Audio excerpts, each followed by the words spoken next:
7 tanda kamu sedang berhadapan dengan psikopat.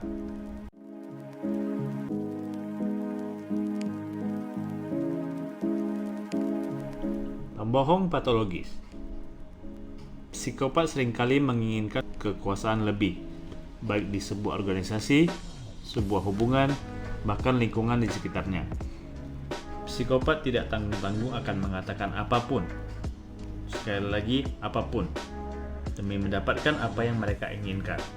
Mulai dari kebohongan yang tidak masuk akal dan sangat-sangat mencolok, ingkar janji, memutarbalikkan fakta, menyalahkan korbannya, itu semua adalah trik umum yang digunakan untuk memenuhi rencana jahatnya.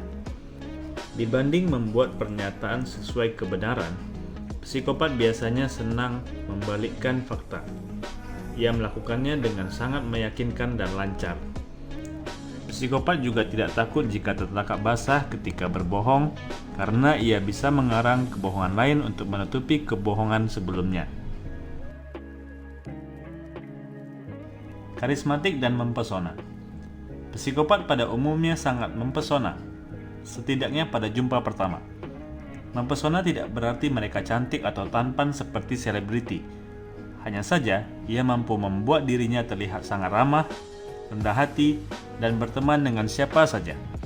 Ketika bertemu orang baru, psikopat senang membuat orang tersebut merasa bahwa mereka mempunyai banyak persamaan, alias jago basa-basi atau small talk.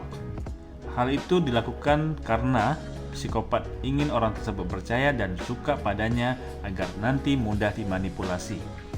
Kebanyakan orang juga menganggap psikopat mempesona karena psikopat sering memberikan pujian-pujian yang menyanjung untuk lawan bicaranya. Kekurangan rasa simpati. Psikopat benar-benar tidak peduli terhadap orang di sekitarnya, bahkan keluarganya sendiri. Ketika ia menyakiti orang lain, dirinya tidak menyesal atau stres sama sekali. Benar-benar tidak punya emosi. Psikopat sama sekali tidak merasakan apa-apa ketika melihat orang lain terluka. Oleh karena itu, psikopat seringkali berbohong, berbuat curang, mencuri, bahkan membunuh tanpa ragu-ragu. Ketika korbannya berani maju dan menentang sang psikopat, di tahap inilah kesan pertama yang mempesona tersebut menghilang. Bukan hanya tidak akan bertanggung jawab atas tuntutan korbannya, ia bahkan tidak tanggung-tanggung akan menunjukkan sifat jahatnya, baik secara verbal maupun fisikal. Salah satu cara untuk melihat apakah seseorang tersebut psikopat atau tidak adalah dengan melihat reaksi atau respon mereka saat orang-orang terkena musibah.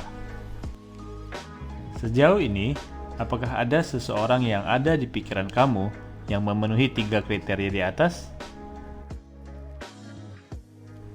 Psikopat jago manipulasi.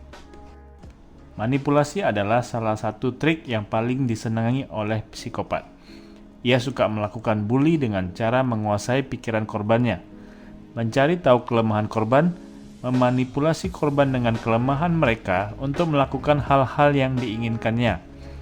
Ketika seseorang sudah percaya dan menganggap psikopat tersebut adalah teman mereka, saat itulah psikopat akan muncul dengan karakter aslinya.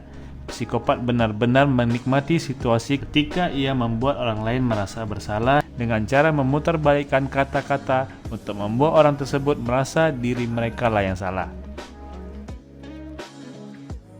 Seorang narsistik. Seorang psikopat selalu mempunyai mindset bahwa dirinya spesial dalam segala hal. Lebih baik, lebih benar, lebih pintar, lebih tinggi derajatnya dibanding orang lain. Psikopat adalah tipe yang selalu menginjak kaki orang lain dan berjalan pergi begitu saja tanpa menoleh atau meminta maaf. Seringkali psikopat memamerkan kesuksesannya dan juga menyebutkan kegagalan orang lain hanya untuk membuat dirinya terlihat lebih baik dan untuk menarik perhatian. Peraturan dibuat untuk dilanggar. Dengan begitu kamu bisa menang. Itulah yang ada di pikiran para psikopat. Sesuatu yang bagi orang-orang normal ilegal, tapi bagi para psikopat itu sesuatu yang sah.